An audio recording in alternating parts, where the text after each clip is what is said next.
Shalom, damai di hati. Bapak Ibu Saudara dimanapun berada, senang sekali di kesempatan kali ini boleh berjumpa kembali dengan Bapak Ibu Saudara dimanapun berada.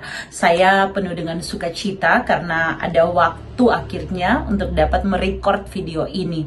Di tengah berbagai hal yang Tuhan izinkan terjadi sebagai sebuah pengalaman iman memasuki bulan September ini, saya dan keluarga dengan rentetan peristiwa di akhir bulan September ini begitu disibukkan, tetapi kami boleh melihat begitu banyak pula kebaikan Tuhan.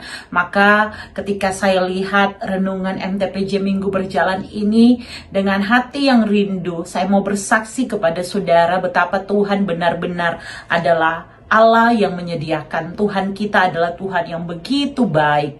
Sehingga hari ini saya akhirnya mau mengajak saudara untuk membaca dan merenungkan firman Tuhan dari satu bacaan yang disodorkan oleh Sinode Gereja Masehi Injili di Minahasa melalui renungan MTPJ dari kitab Kejadian pasal 22 ayat 1 sampai ayat yang ke-19.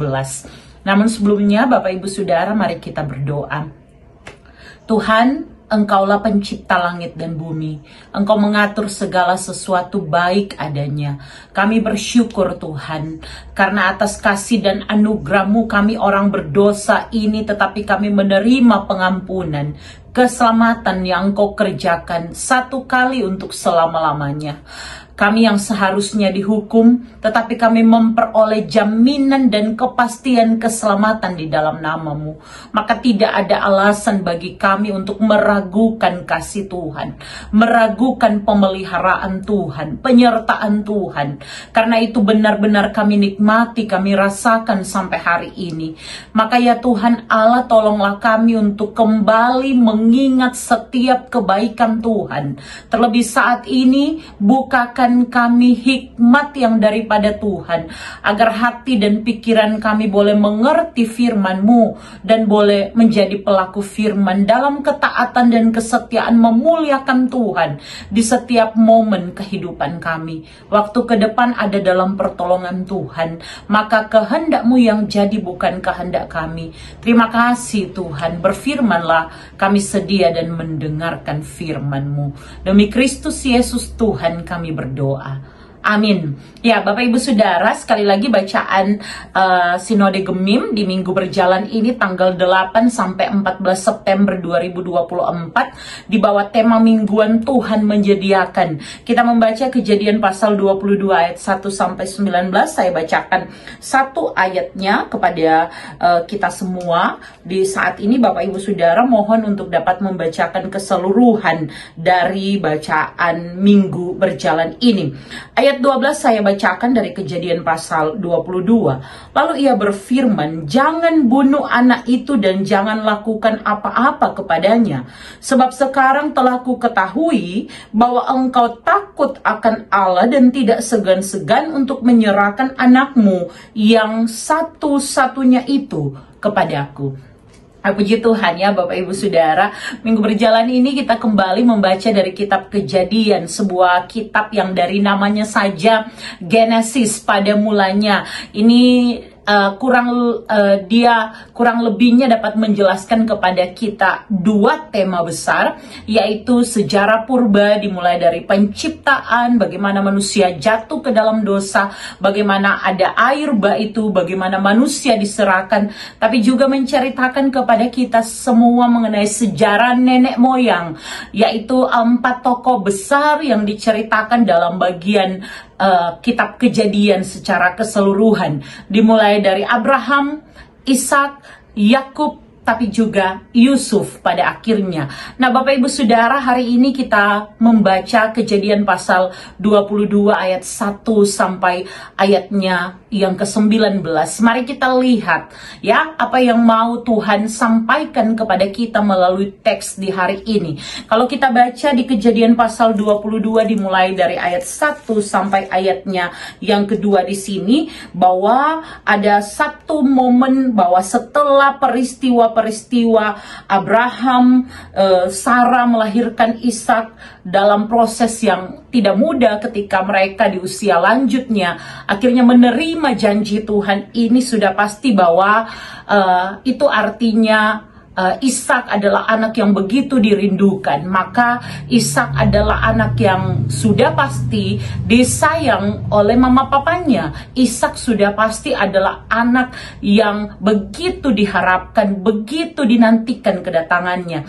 Sehingga ketika kita sampai pada teks ini, Allah menguji Abraham dengan satu firman di ayat 2, ambillah Ishak anakmu yang satu-satunya yang engkau kasihi. Maka pernyataan ini memperjelas kepada kita bahwa Ishak adalah benar-benar anak yang begitu dinantikan, anak yang dikasih, dan Tuhan tahu hal itu.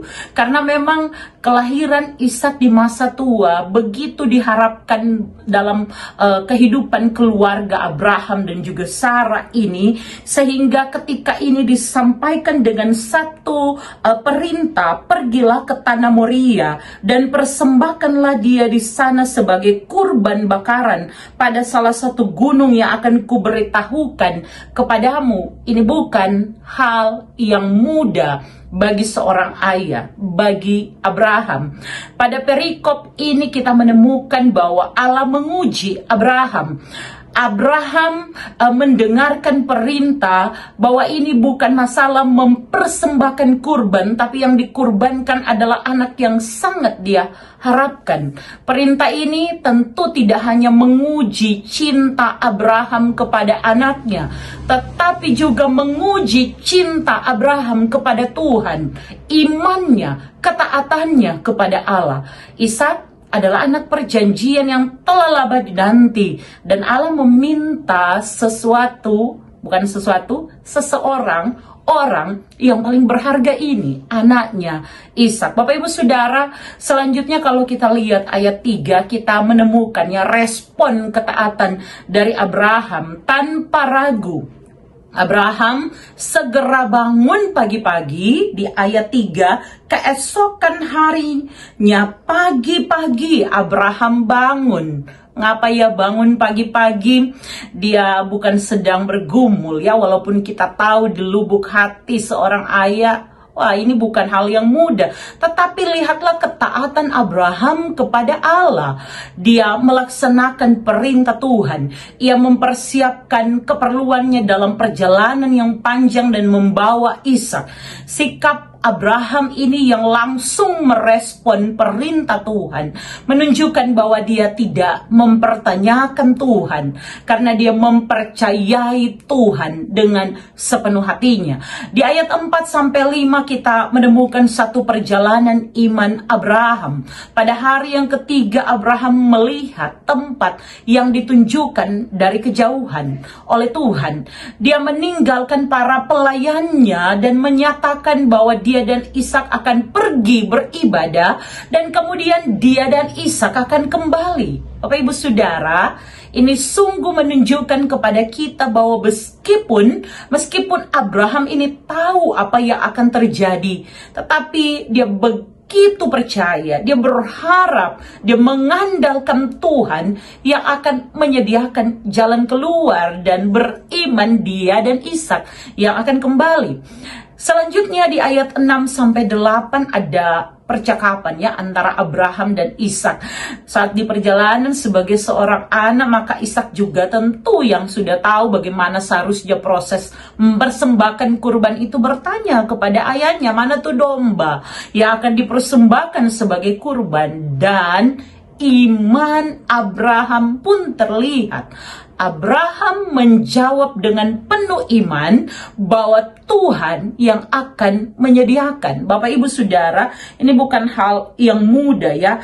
Ketika di sini kita melihat ayat 8, jawab Abraham, akulah Allah yang akan menyediakan anak domba dan kurban bakaran baginya, anakku. Nah, Bapak Ibu Saudara, kita melihat di sini bahwa Abraham percaya sepenuhnya kepada Allah, bahwa Allah adalah Allah yang menyediakan di saat manusia pun dalam keadaan begitu terjepit, memenuhi kebutuhan manusia di saat yang paling kritis sekalipun. Luar biasa, ini betul-betul Bapak Ibu Saudara ya, hal yang mungkin sebagian orang pikirkan tidak masuk akal, tetapi ini yang benar-benar dilakukan oleh Abraham. Selanjutnya di ayat 9 sampai 10 di sini, Abraham itu sudah siap mengorbankan Ishak.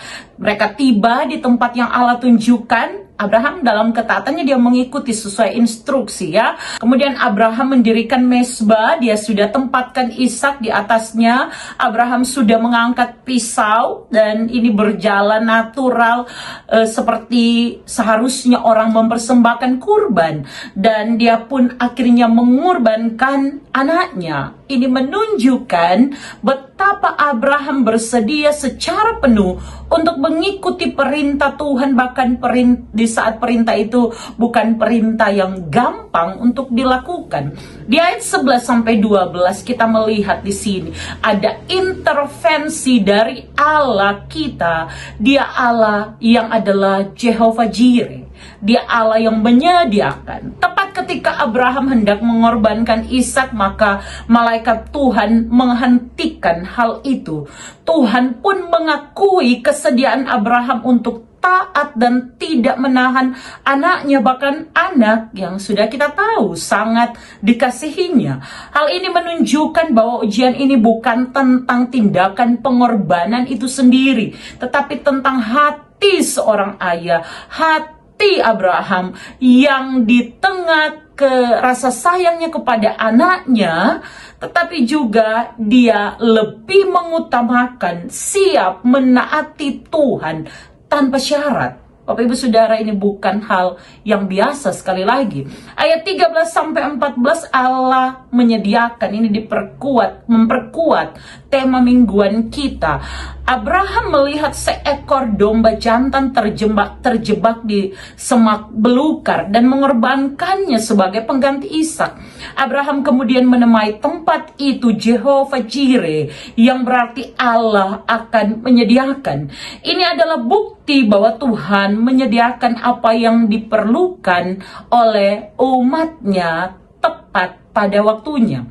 Kejadian 22 ayat 15 sampai 18 selanjutnya itu memperlihatkan kepada kita, karena ketaatan Abraham, Allah memperbarui janjinya untuk memberkati keturunannya. Keturunan Abraham akan menjadi bangsa yang besar, yang melalui keturunannya semua bangsa di bumi akan diberkati. Dan peneguhan janji ini dikuatkan ketika Allah memberikan kepada Abraham sejak awal, di waktu mereka sudah tua, di waktu yang mungkin bagi manusia tidak mungkin bagi Sarah untuk mengandung. Dari awal Allah telah memberikan, maka Allah pun yang akan menyediakan segala sesuatunya, termasuk memberkati keturunannya. Bapak Ibu Saudara, kalau kita lihat sampai pada ayat 19 di sini, kemudian Abraham kembali kepada kedua hambanya dan mereka bersama-sama berangkat ke Beersheba. Lalu Abraham tinggal di Beersheba. Bapak Ibu Saudara,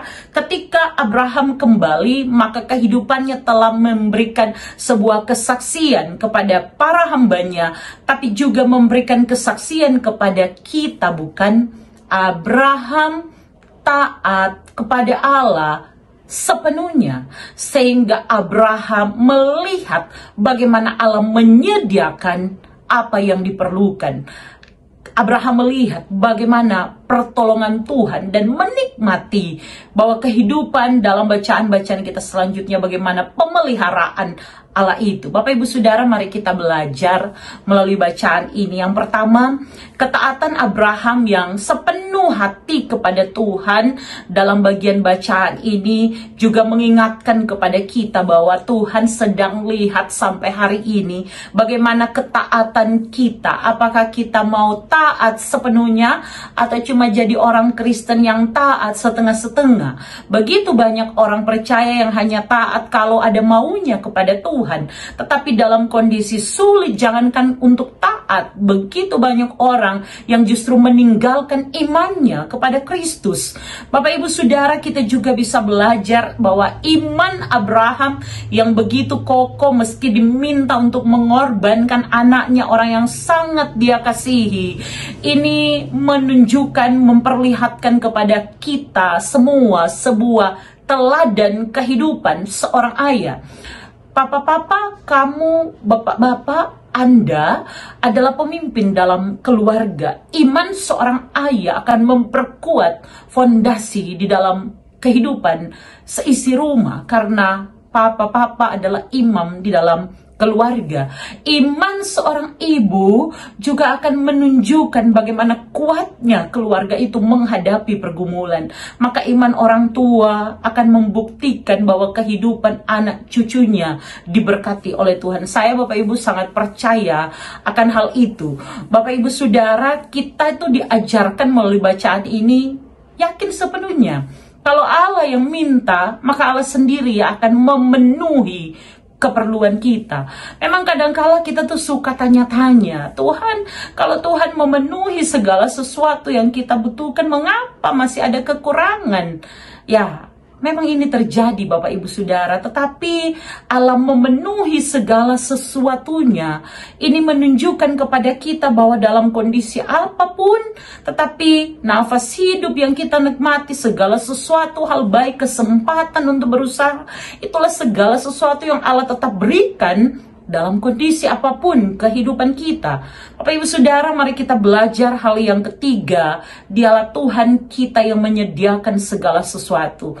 Bagi Abraham ada anak domba pengganti Ishak. Allah tidak pernah gagal menyediakan apa yang kita butuhkan sampai pada hari ini. Bapak Ibu Saudara, kalau saya katakan di awal sebagai kesaksian ya, tanggal 1 September itu kakak saya, tanggal 31 Agustus, Mama itu berhari ulang tahun. Kami happy sekali, kami bersyukur kepada Tuhan. Selesai pelayanan di remaja, di jemaat, kami masih bersenda gurau, tapi kemudian kakak saya sakit dan dilarikan ke rumah sakit. Pesta acara ibadah syukur keluarga kami itu pun akhirnya diganti dengan bagaimana kakak kami dirawat, akhirnya masuk rumah sakit, dan pagi-paginya ponakan kami pun dilarikan ke rumah sakit dan dioperasi. Dan sorenya mama kami pun akhirnya dilarikan ke rumah sakit ya.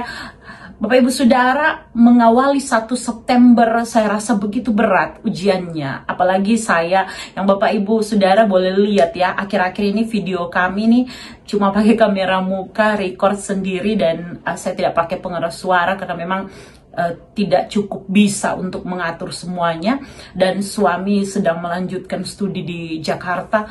Saya berpikir loh Bapak Ibu Saudara, bagaimana mungkin melewati semua ini, tetapi dalam kondisi-kondisi yang begitu berat seperti ini, saya melihat pekerjaan Tuhan yang menyediakan segala sesuatu. Tuhan mempermudah segala sesuatu. Mama akhirnya beberapa hari kemarin keluar rumah sakit. Kakak saya dari semula pengurusan BPJS, kami dibantu oleh orang-orang baik sampai keluar BPJS-nya, dan akhirnya kemudian sekarang sudah rawat jalan, boleh pulang ke rumah. Ponakan kami kemarin boleh selesai dioperasi dengan baik, dan sampai hari ini kami masih melihat betapa Tuhan menyediakan segala sesuatunya. Maka Bapak Ibu Saudara, apakah kita akan ragu dengan apa yang akan terjadi besok? Kita tidak pernah tahu, apalagi ujian-ujian kehidupan yang akan diperhadapkan kepada kita. Tapi bukankah kalau ada seorang anak yang melewati ujian, dia siap untuk naik kelas? Nah, ini juga dengan kita. Ujian iman adalah alat pertumbuhan untuk iman kita. Tuhan bukanlah Tuhan yang gagal. Dia memperkuat iman kita. Dia menolong kita hidup dalam ketaatan dengan iman yang diuji, agar kita dapat melihat bagaimana Tuhan bekerja dan memberkati kita pada akhirnya. Dan janji berkat itu bukan hanya janji berkat untuk kita, tapi juga sampai kepada keturunan kita. Bapak Ibu Saudara, pembacaan hari ini mengingatkan orang semua dipanggil taat sepenuhnya kepada Allah. bahkan dalam situasi yang tampaknya sulit dan tidak masuk akal sekalipun. Seperti Abraham, kita harus memiliki iman bahwa Tuhan adalah Allah yang menyediakan segala sesuatunya tepat pada waktunya Tuhan. Kita hanya diminta untuk percaya sepenuhnya, taat sepenuhnya, menyerahkan segala sesuatunya ada di dalam kontrol dan kendali Tuhan, ke dalam tangannya. Sesuatu yang mungkin bagi kita sangat berharga pun justru saat itulah kita harus letakkan di tangan Tuhan. Karena Tuhanlah yang menciptakan kita, mengasihi kita, maka Dia mengatur segala sesuatu untuk maksud dan tujuannya. Tidak mudah memang Bapak Ibu Saudara ya, untuk tetap percaya apalagi dalam keadaan sulit. Apa sih yang sedang kita gumuli hari ini? Apa yang terang lihat sebagai ujian? Percayalah Bapak Ibu Saudara, setelah ujian ini kita akan melihat seperti apa iman kita naik kelas. Tuhan memberkati, Tuhan menolong untuk tetap punya iman yang teguh di dalam nama Kristus Tuhan kita. Bapak Ibu Saudara, saya akan terus berdoa dimanapun kita dalam pelayanan kita, maka kita akan terus hidup memuliakan Tuhan. Tema bulan kita, Gemim Memperkokoh Kemandirian dan Keesaan. Nah, hari-hari ini di tengah dunia yang semakin digital, makanan saja, pesan di Grab dan sebagainya, siapa yang akan kita andalkan? Semoga tetap ya iman kita tertuju kepada Tuhan. Dia satu-satunya yang kuandalkan, dan kalau dia dapati kita tetap setia di hadapannya. Mari kita berdoa. Tuhan, terima kasih untuk waktu ini. Berkati setiap kami untuk dapat memberitakan tentang Engkau, punya iman yang taat apapun alasannya, memuliakan Engkau dalam hidup kami. Terpuji namamu Tuhan. Diberkati setiap anggota keluarga kami yang sakit. Kami mau mengandalkan Engkau. Cukupkan setiap kebutuhan. Penuhi setiap keperluan kami. Engkau Allah kami yang mengenal, tahu persis apa yang kami perlukan dan butuhkan. Di tengah setiap keadaan kami mau percaya mengandalkan Engkau. Tolong pelayanan setiap hamba-hambamu, sehingga di sepanjang minggu berjalan firman ini diberitakan, nama Tuhan dipuji, dimuliakan. Demi Kristus Yesus Tuhan kami berdoa. Amin. Ya Bapak Ibu Saudara, akhirnya sampai jumpa. Tuhan Yesus memberkati. Shalom, damai di hati. Tuhan memberkati. Salam untuk keluarga tercinta. Selamat dan semangat melayani.